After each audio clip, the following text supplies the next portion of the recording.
I transmigrated into a novel and became a wealthy heir. Vanessa Whitmore, the villainous heiress, was my sworn enemy. The kind where only one of us would make it out alive. At least, that was how the original story was supposed to go.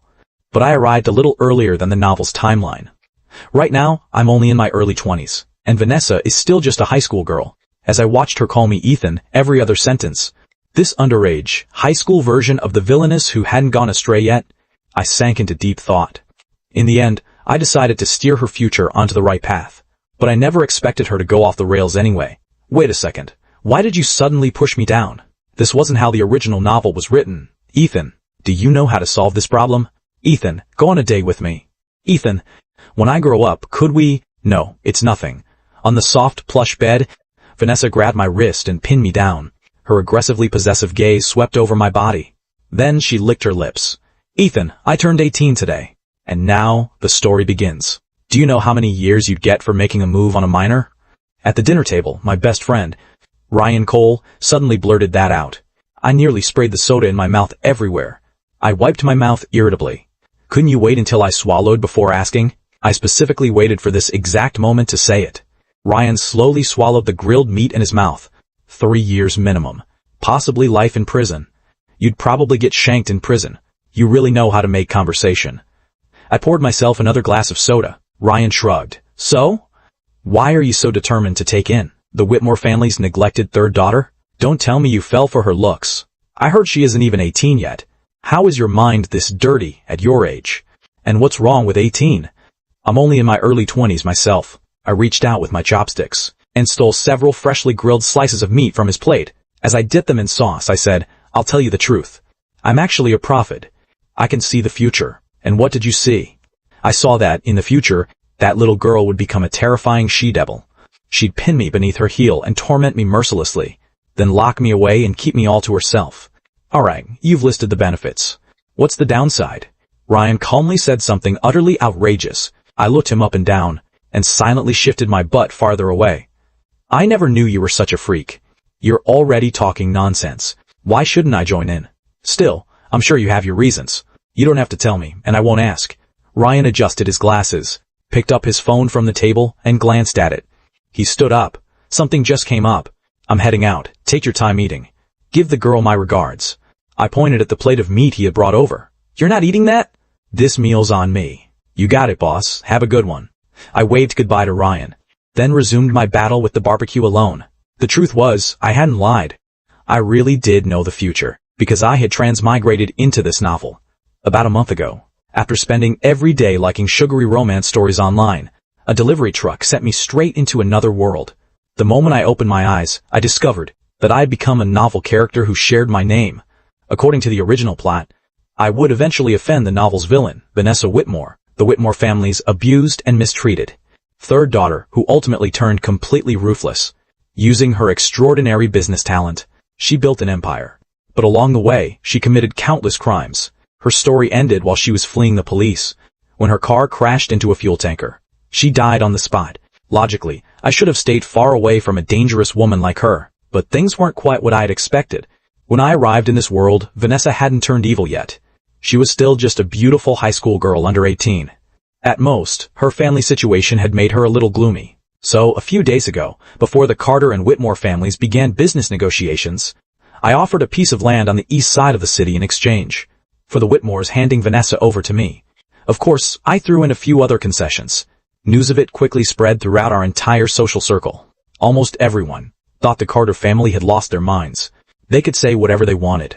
Nothing could be built on that land in the end anyway. As I enjoyed the peaceful pleasure of grilling meat by myself, I muttered under my breath, I'll have to contact an archaeological team soon. What are you talking about? A puzzled voice suddenly came from behind me.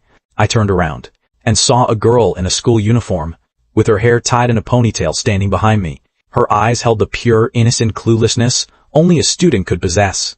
She looked like school had really done a number on her. Nothing. Have you eaten dinner? I asked. Vanessa sat across from me and nodded. I already ate. Then wait for me a little longer.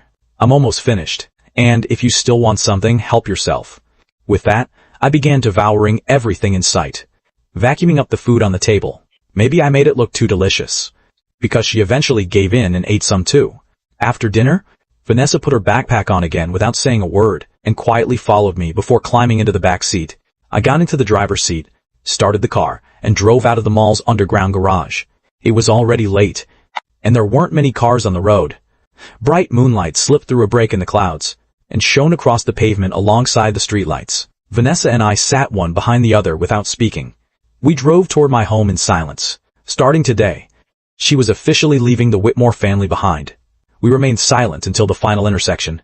When I stopped at the red light, the girl who had been silent the entire time finally spoke. "Why did you do that day?" I propped one arm against the car window and lightly tapped the steering wheel with the other. Without changing my tone, I asked, "Do what?" In the rearview mirror, Vanessa's lips parted, then closed again. "Why did you choose me? With that piece of land, you could have gotten something far more valuable in return. You may have misunderstood something. The Carter family doesn't make bad deals." I smiled. "You're worth far more than that land. You don't need to comfort me." Vanessa straightened slightly, then leaned back against the seat and hid herself in the shadows. "I know exactly how worthless I am. I can't compare to my brother or sister, and my parents didn't care about me either. I know. That's exactly why I got you out of that place."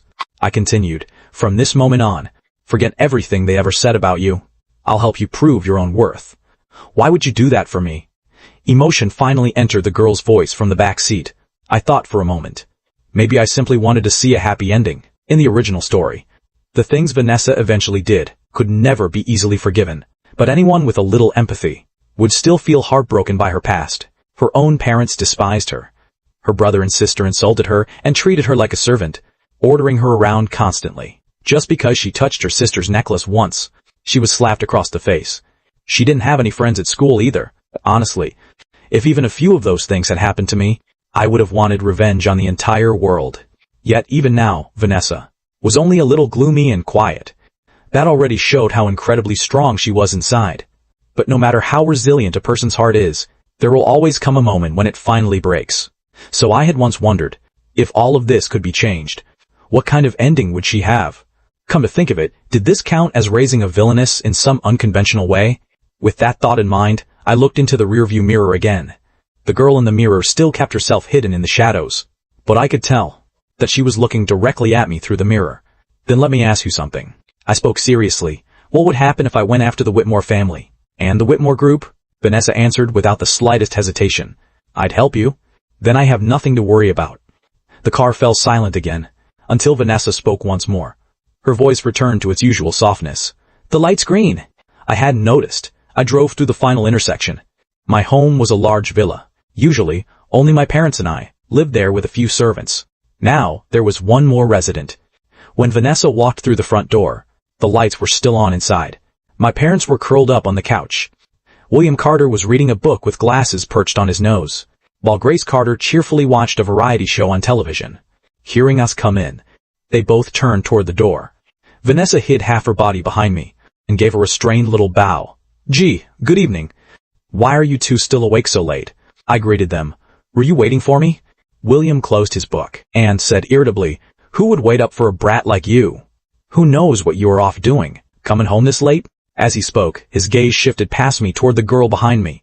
"So, this is the girl you mentioned before? Come over and let us take a look." "Ow, ow, what are you doing? It's her first time here. Don't scare her." Grace shot her husband a glare and withdrew the hand pinching his waist. Then she turned to Vanessa with a kindly smile and waved. "It's okay. Come over here." Seeing the scrutiny and approval in my mother's eyes, I had a feeling she had misunderstood something, but forget it. It didn't matter. Vanessa pressed her lips together and looked at me. After I nodded, she slowly walked toward the couch. At my mother's urging, she finally sat down beside her. "Go ahead, ask me anything." At some point, William had moved to the armchair. For some reason, he was glaring at me, and it was starting to make me uneasy. I looked at Grace, who had already taken Vanessa's hand, and started chatting with her about everyday life, then spread my hands to show it had nothing to do with me. I walked over and leaned against the back of the couch, pretending to sigh casually. "So much for my status in this family. It seems you don't want your allowance anymore. You misunderstood me. I was actually talking about myself." William saw the smiling expression on his wife's face, and said nothing more. He simply stood and told me, "Come to the study with me." Before leaving, I glanced toward Vanessa again. Under my mother's enthusiastic questioning, the girl looked somewhat at a loss, but overall, she didn't seem particularly resistant or nervous. She should be fine. Reassured, I followed William out. Their conversation drifted into my ears. Vanessa, what do you think of my son? Mrs. Carter, she should be fine, right? When we entered the study, William sat in the chair behind the desk and motioned for me to sit across from him. I had barely taken my seat when he suddenly spoke. Your mother and I are planning to move out. Why? I froze. How come this is the first I'm hearing about it? Honestly, I didn't know until today either. William rubbed his forehead. Your mother said, having two old people like us around would make it difficult for you young people to develop your relationship. Besides, most of her close friends have already moved into villas on the west side. She wants to take this opportunity to move there too. Only then did I remember that our family owned several homes in the Western Villa district. Mom misunderstood the situation. I brought Vanessa here, not because... William raised a hand, signaling me to stop. It's all right, son, he advised earnestly. Your parents are very open-minded about these things. You don't need to explain. Besides, you're already at that age. It's time you started thinking about it. As he spoke, he stood up, walked around the desk, and came to my side. He placed a heavy hand on my shoulder. Son, I believe we raised you well. So before you do certain things, you need to think them through carefully. His roundabout speech was making my head spin. Dad, what exactly are you trying to say? That girl from the Whitmore family is certainly beautiful. William's hand on my shoulder tightened slightly, but she's still underage. Why is everyone saying that? I didn't know whether to laugh or cry. What are you imagining? Don't worry, I know what I'm doing. Good. All right, go back to your room. And remind your mother not to keep talking for too long. The girl still has school tomorrow. William released me and left the study first. But when I returned to the living room, only Grace's voice remained. Vanessa was already gone. Where's Vanessa? I told her to go rest. Do you really think your mother has no sense of restraint and would keep her talking all night? Grace seemed to be in a good mood. I had no idea what she and Vanessa had discussed. Dad said you're planning to move out. Yes. Probably within the next couple of days. Don't worry, son. I won't intrude on you two young people. No, Mom, you misunderstood. It's okay. Your mother understands. I was young once too. Grace teased me, then lowered her voice. But I wonder what kind of treatment Vanessa endured in her old home. I'd heard some rumors, and now it seems they were all true. That poor child. You'd better not bully her. You don't have to worry about that. I'll make sure she's well protected. I was very confident about that. After all, I was still counting on Vanessa to make me money. Considering what she would accomplish in the future, she would definitely make a great deal more. The Carter family might not be short on money, but who would ever complain about having too much? Heh. Grace gave her son a strange look. As he suddenly began grinning foolishly, she shook her head, left the living room, and headed to her bedroom. Thanks to my mother's arrangements, Vanessa's room was right next to mine. When I turned off the hallway light and passed her room, I noticed light still shining through the gap beneath the door. What was she doing up so late? After thinking for a moment, I gently knocked on her door. Still awake? It was quiet behind the door for several seconds. Then I heard a faint rustling sound and soft footsteps. A moment later, the doorknob turned, and the door opened a crack. Vanessa had changed into a light blue nightgown, with a padded coat over it. Her ponytail had also been let down, and her silky hair fell over her shoulders. Overall, some of her youthful awkwardness was gone, and her presence seemed a little softer. With one hand still resting on the doorknob, she looked up at me with confusion in her eyes. Vanessa opened her mouth, hesitated for a second or two, as though considering how to address me. Ethan, is something wrong? I just noticed your light was still on. Are you still studying? Out of politeness? I didn't peer into her room. I'm still not used to this place. I can't sleep. She fell silent for a moment, then pulled the door open wider and stepped aside from the entrance. Although she didn't say anything directly, she was clearly inviting me inside. After a brief hesitation, I entered. The room was neat and clean, with the overall feel of a young girl's bedroom. It looked like my mother had decorated it herself. An open workbook lay on the desk, along with an uncapped pen and some scratch paper. I glanced at the problem. Math conics sections. Goodbye. People say desperation can make someone do anything, but I think math is the exception. If you don't know math, you simply don't know it. Finals are coming up soon, so I wanted to study a little longer. Vanessa walked over from the closed door. Do you know how to solve it? I tried to awaken the long-dead knowledge buried in my mind. Damn, is this what it feels like to lose all your cultivation? After struggling for a few seconds, I gave up. I pointed at my head. You're giving me way too much credit. You have to understand, once you start college, your brain gets wiped as clean as a factory reset. So you can't solve it? Vanessa asked as she sat on the edge of the bed. She twirled a strand of hair around her finger, looking inexplicably nervous. Most likely not. I changed the subject. Are you happy with this room? Vanessa lowered her gaze to the bed. Her slender fingers brushed over the sheets. Honestly, I'm not used to it. It's so much better than my old room, and the bed is far more comfortable. All of this feels unreal. I remembered that back at her family's house, she had nearly been forced to live in a storage room. I rubbed my chin, then try to get used to it soon. This is your room from now on. Mrs. Carter said a lot of things to me earlier. I think some of what she said made sense. After an oddly tense silence, Vanessa stopped twirling her hair. Biting her lower lip, she suddenly stood and walked toward me, as though she had made up her mind about something. What the hell did Mom say to her? I didn't know what she had told Vanessa, but I had a feeling what happened next might be heading somewhere inappropriate. Halfway through speaking, my voice stopped working. It was as if my entire body had jammed like a machine. The girl approached me somewhat stiffly. She removed the coat over her nightgown and tossed it onto the bed. The thin fabric revealed her well-developed figure. I also think that when someone treats a member of the opposite sex this well for no reason, they must have some other motive. For some reason, Vanessa felt incredibly intimidating at that moment. She stepped closer, and I stepped back, until I collapsed into the chair. So this was why she had closed the door. The girl continued, I believe what you told me in the car, and you rescued me from that place. I'm very grateful to you. If you need me to repay you. Vanessa leaned over me in the chair. She braced one arm against the chair beside my head, and gripped the armrest with her other hand. A pleasant fragrance drifted from her body.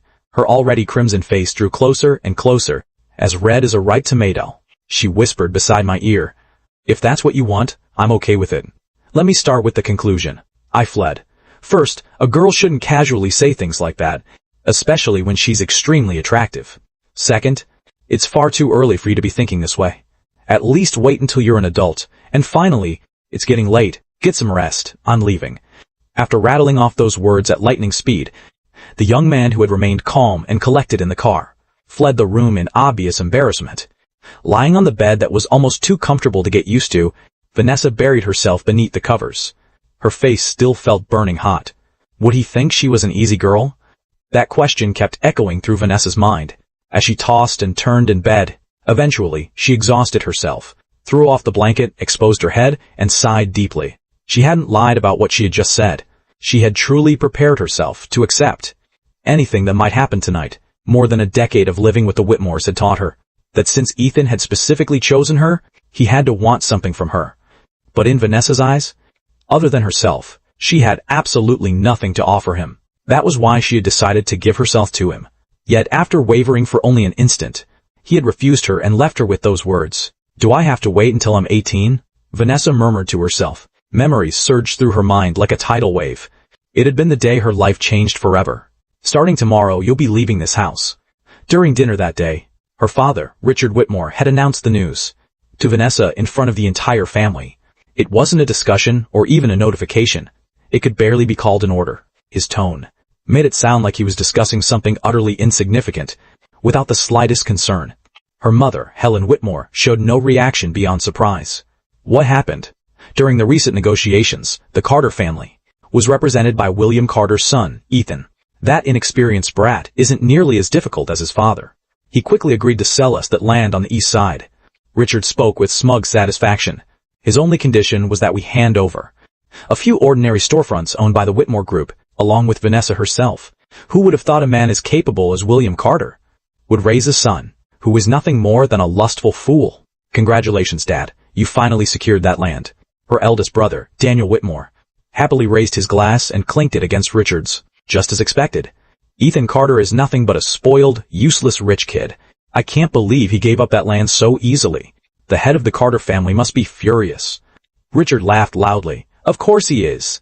That boy isn't even 1/10 as capable as my son. Ha ha ha. The Carter family may be more powerful than ours, but my son is far superior to Ethan. You can't entirely blame the Carter heir. After all, the only decent thing about our little sister is her face. It's just a shame Ethan is so handsome, but has such terrible taste. Her second older sister, Olivia Whitmore, glanced at the girl seated at the far end of the table. She said sarcastically, "Still, this is great. Once someone leaves, our home will finally be more peaceful." Seriously, Dad. She wrinkled my limited edition dress when she washed it yesterday. Aren't you going to stand up for me? Forget it. This is your sister's final day at home. As her older sister, you can tolerate it this once. In a few days, I'll buy you several more dresses like it. Thank you, Daddy. I love you the most. Laughter filled the room. But the lively scene felt impossibly distant from her. Vanessa sat with her head lowered in a seat in the corner. Her bowl contained noodles she had cooked herself. Nothing like the lavish meal on the other side of the table. From beginning to end, she never voiced a single objection to Richard about the decision he had made for her. She simply sat there quietly, like a breathing doll, without the slightest emotional response. In a voice only she could hear, she softly whispered that name, Ethan Carter. Vanessa returned from her memories and slowly drifted off to sleep. Holy crap. Was this how the future villainess tested a man's resolve? What man could possibly withstand a test like that? Well, I did, so everything was fine. After returning to my room, the earlier scene remained firmly lodged in my mind. She was already this devastating while she was still this young. How dangerous would she become once she grew up? Honestly, I had almost gone along with it. Fortunately, our country had a comprehensive criminal code covering such matters. I stared blankly at the ceiling. Vanessa's actions had genuinely caught me off guard. Apparently, it wasn't only everyone else who believed it. Even Vanessa herself thought I had brought her here because I wanted her body. Wait, no, I really did bring her here because of who she was. Just not for that kind of reason. From the looks of things, the road to raising the future villainess properly was going to be long and difficult. I sighed, turned off the light, and went to sleep. Early the next morning, when Vanessa came into the living room, I was still preparing breakfast. Our eyes met, and she awkwardly looked away. She obediently sat down on the edge of the couch. After setting out all 4 bowls of noodles, I went into the living room and told her, "You can start eating. Don't wait until the noodles get soggy." Then I went upstairs and knocked on my parents' bedroom door. "Breakfast is ready." They were already awake. William answered through a yawn. "Got it. You two go ahead and eat." When the 3 of us returned to the living room, Vanessa was still sitting on the edge of the couch, carefully studying several sheets of paper that had been left on a coffee table. Grace curiously leaned closer. "What are you looking at?" Vanessa jumped in surprise and hurriedly waved her hands at us. "I'm sorry. I didn't mean to look." They were sitting on the table, and before I realized it, These are documents on the stores we recently acquired from the Whitmores. Judging by the way you were looking at them, it seems you have some ideas. William recognized the documents and asked Vanessa about them. When Vanessa saw that William didn't seem to be joking, she hesitated for several seconds before carefully saying, "I think these stores?" Meanwhile, I pulled Grace over to the dining table and started eating breakfast, quietly observing what was happening in the living room. I listened as Vanessa explained her thoughts to William one after another. While William nodded gently as he listened, the approval in his eyes grew brighter and brighter. I took a bite of noodles to hide the increasingly smug smile on my face. Heh heh heh. I had deliberately left those papers there. This was all according to plan. Then someone flicked me on the forehead. Grace looked at me with disdain. "What are you thinking about? Why are you smiling like an idiot?" Then she turned and called out, "Vanessa, that's enough. Come eat first, or your food will get cold." What's there to discuss with an old man whose mind is filled with nothing but work? Come over here. When Vanessa sat down at the table, William was still sitting on the couch, flipping through those documents. So I carried his bowl over and placed it on the coffee table. "Well?" I asked casually. William stacked the documents and set them aside. "That girl has genuine talent for business.